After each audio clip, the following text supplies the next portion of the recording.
I always thought I was a privileged person. I had a kind husband and in-laws who cared for me as if I were their own daughter. And when I had the child of my dreams, I knew that she would be loved by everyone. I didn't doubt anything, but... What have you done? Do you know what you've done? Don't give birth to that child. As soon as I told my mother-in-law, Mary, that I was pregnant, she looked like a young man and locked me in the doghouse in the yard. How could this happen? When I found out the truth and who was behind it, I couldn't stop shaking all over. My name is Amelia. I am a 32-year-old office worker. I met my husband Luke through a friend, and we have been married for 2 years. Luke is a gentle man, and I feel safe and relaxed with him. He's very protective of his parents. We often went to see them together to show them how well we were doing. His parents are also peaceful people. They loved me as if I were their own daughter. I never thought that I would be bullied by them, until I got pregnant. After we got married, I finally had the baby I had always wanted. When I told Luke, he was happy with tears in his eyes. I'll have to let Mom and Dad know. They'll be so happy. I thought it was a little too early to tell them. But then I thought that I might get sick or something and might need them to help me. Luke and I visited them on the weekend. We enjoyed dinner as usual. Luke told his parents that I was pregnant when after dinner. Mary seemed to have noticed that I didn't drink alcohol. I knew it. Congratulations. I'm really happy for you, Amelia. You need to take care of your body now. She was so happy. My father-in-law, Kevin, who was sitting next to her, also looked surprised. I am surprised. You're pregnant. It seemed like he didn't know what to say. I was so relieved, and we decided to stay at their house for the rest of the day.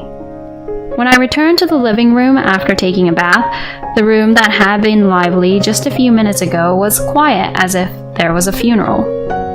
What? What's going on? Did they get news of someone's misfortune? Thank you for letting me take a bath. Is something wrong? I asked fearfully, and Mary, who's normally kind, made a face like an ogre and glared at me. How dare you? Do you know what you've done? Don't give birth to a child like that. She grabbed me by the arm and opened the window to the garden.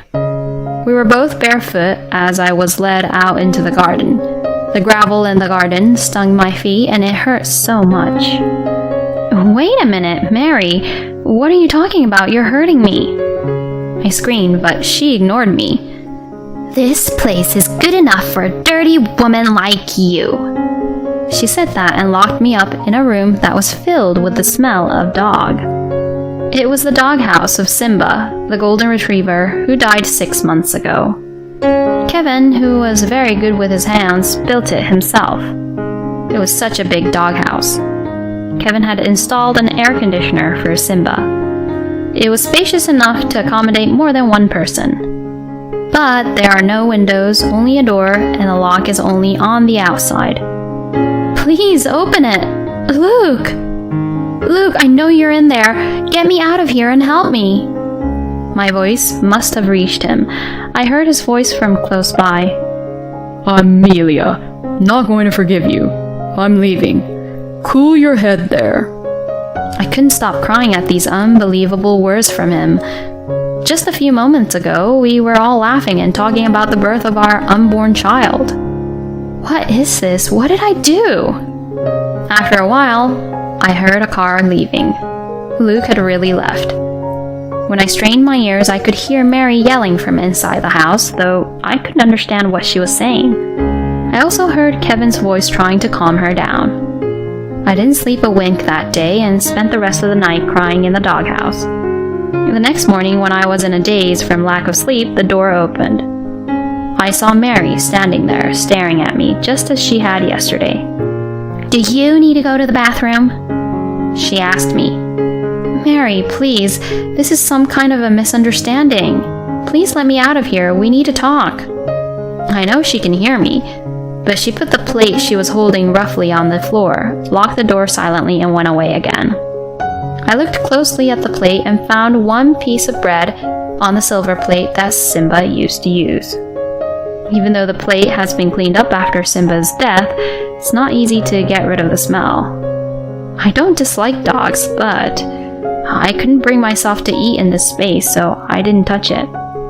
Periodically, Mary would appear and ask me from outside if I need to go to the bathroom. When I tried to talk to her, she didn't seem to want to talk to me and quickly went inside the house. Lunch and dinner also came on Simba's plate, just like in the morning. I knew I had to nourish my baby. I ate my dinner with my hand where it didn't touch the plate. I was miserable and sad and made me cry again. I went outside for the first time since I was locked in the house to use the bathroom at night.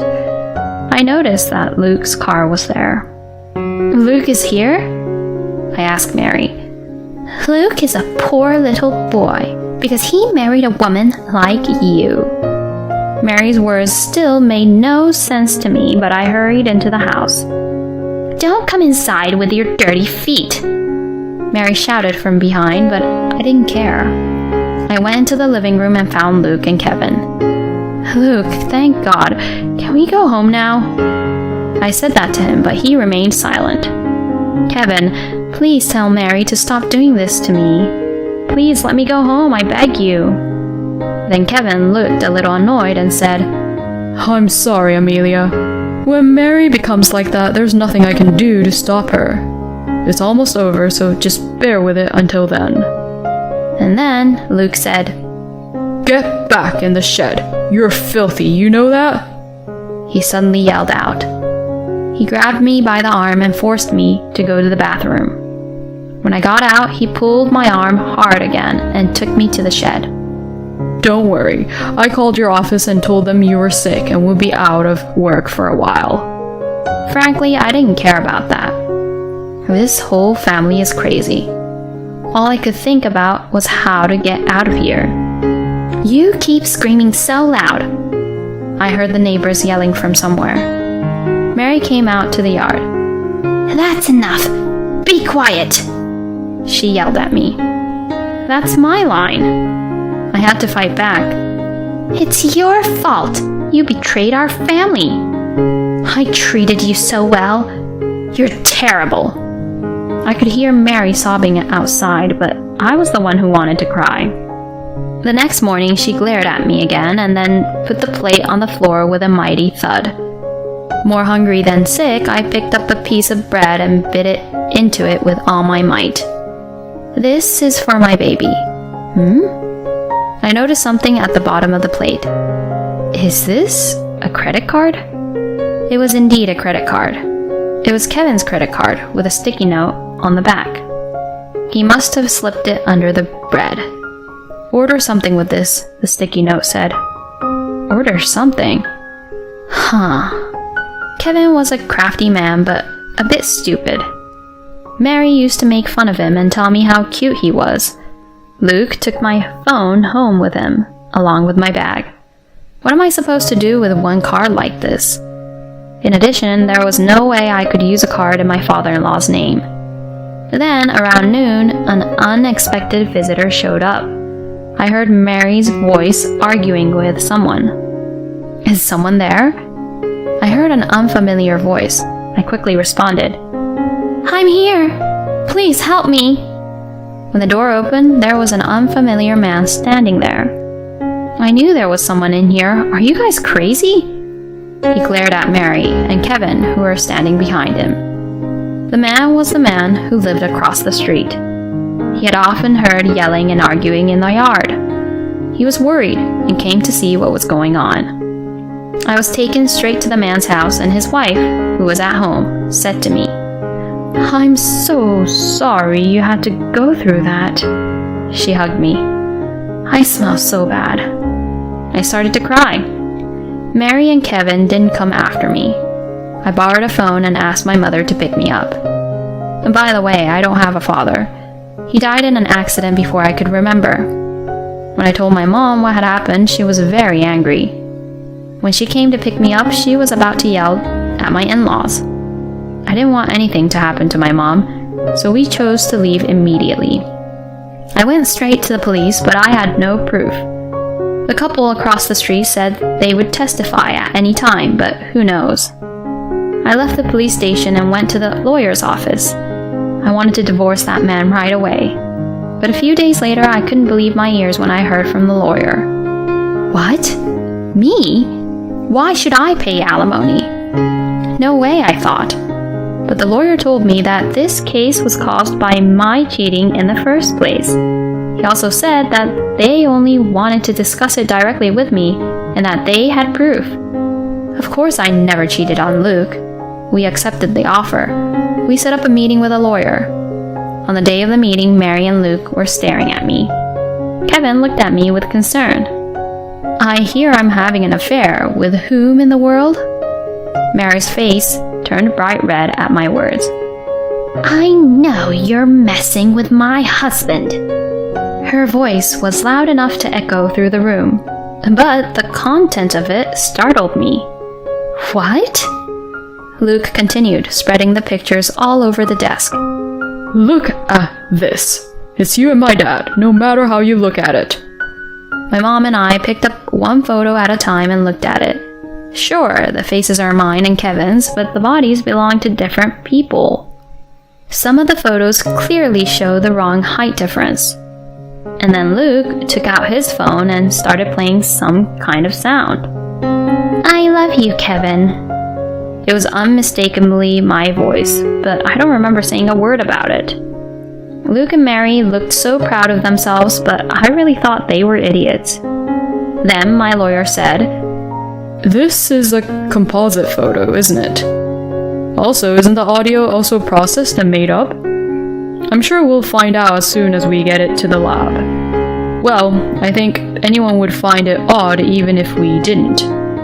When I pointed out the height difference, which even I noticed, the color of Luke and Mary's faces began to deteriorate a little. At the same time, they turned their attention to someone else. Dad, what's going on? You're telling me that these pictures and the audio you gave me were all a lie? And that story about my baby's father being you was a lie too? Luke's voice rang out in impatience, and Kevin turned his head to the side. I love Amelia, Kevin said. These unexpected words gave me goosebumps. It turns out that after I went to the bathroom that day, Kevin brought these pictures from his room and started to tell Luke and Mary, actually, Amelia and I are in love. Kevin usually doesn't joke about stuff. So Luke and Mary believed it completely. By the way, both the pictures and the sound were made by Kevin. When I heard that he usually used them for his personal use, I couldn't stop shaking on the spot. As a result, Luke left me and went home because he didn't want to see me. Kevin wanted to divorce Mary and be with me. Mary did not want to divorce him. While I was locked in the doghouse, Kevin and Mary talked about divorce all the time. So when you said it would be over soon, I blurted out, I mean, Mary and I are getting divorced soon. Of course, you and Luke are splitting up, right? You always smile at me and I really love you. I want us to be together. I couldn't look directly at him. He was too creepy. Then my mom, who was sitting next to me, said, Hey, you old guy, I can't listen to you anymore. Do you realize how sickening you sound? Because she smiled at you? Huh? Of course she smiles at you because you're her husband's father. And you're just misunderstanding, you idiot. Kevin's face turned bright red after hearing her words. And you two. You guys are just as guilty for inflicting a lifetime of trauma on my daughter. Neither I nor Amelia will ever forgive you. My mom glared at them with all the hatred she could muster. Luke and Mary were completely disheartened and made me an unbelievable proposal. Amelia, I'm really sorry about what happened. Mom and I were so careless. Let's just forget all these and we'll start over, okay? I mean, a child needs a father, right? I don't know what kind of nerve he has. He must be kidding me. Yes, that's right. A child without a father is pitiful. A child needs both a father and a mother. Amelia, I'm really sorry that I lost my temper too. Can you forgive me? I mean, how could Amelia have feelings for an old guy like you? Here, you apologize to her too.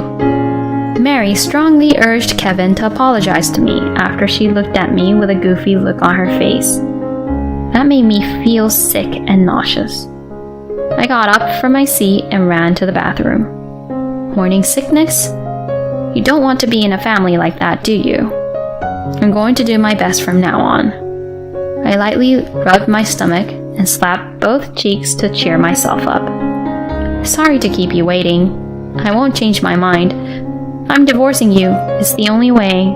And Kevin, I have no memory of my father. I loved you like a father, but no more, no less. Now I never want to see your face again. Kevin looked down in disappointment, and I talked calmly. Luke, don't you think this child would be more pitiful with a father like you? I feel so bad for her, thinking about what she might have seen from my belly. Mary, do you feel sorry for a child who doesn't have a father? That's how you thought about me all this time? It's none of your business. I have such a strong and dependable mother. I don't know if they had any words to reply, but they all became completely silent. After that, we talked about child support and property division, and everything went in my favor. Mary revealed her true nature. Of course, we have custody of the child, don't we? We're financially well off, and I'll take responsibility and raise the child. What she said didn't make any sense, so I ignored her. There's no way Luke can get custody of the child. They are forgetting the most important thing. After that, I took a leave of absence from my job to think only about my child. I moved back to my parents' house. It was not long after that I heard that my ex-family-in-law had been taken to the police. When the police asked me what had happened, I remembered something. Mary and Kevin were dog lovers and were so worried about Simba that they kept security cameras in their yard and the shed. I told the police about it, and when the police visited their house, they told me that the footage was perfectly preserved. And the couple across the street testified. Mary was blatant in her denial, but Kevin readily confessed to the crime. Luke knew about the confinement, but ignored it. So he was judged to have been involved in the confinement. As a result, my ex-family members were sentenced to prison. They sent me a letter, but I threw it away without reading it, because I will never forgive them, even if I read it. Mary and Luke may have acted that way because of what Kevin had told them, but that doesn't mean I'm going to rebuild my life with a bunch of crazy people who won't listen to me and lock me in a doghouse. I don't think I'll ever be more scared in my life. I went through a lot of hard times, but when I saw my daughter sleeping in my arms, I felt so happy that it didn't matter. According to the law, my daughter was born under my ex-husband's name. I filed a petition with the family court, and my daughter and I were safely given the same surname. By the way, I heard my ex-husband got out of jail first. None of my friends know where he went. He never paid child support. That's how lazy the man was. Whatever the reason was, sooner or later, we might have ended up divorced. I'm just happy that he's gone from my life. My mother holds my daughter Grace in her arms. I could look at her all day. She's so cute. Single mothers are not uncommon these days. You have me, and there are many people in this world. Amelia, you can raise your child in peace. I never see my mom raise her voice like that during our divorce proceedings. I'm so glad she was my mother. I vowed to be a strong mother myself.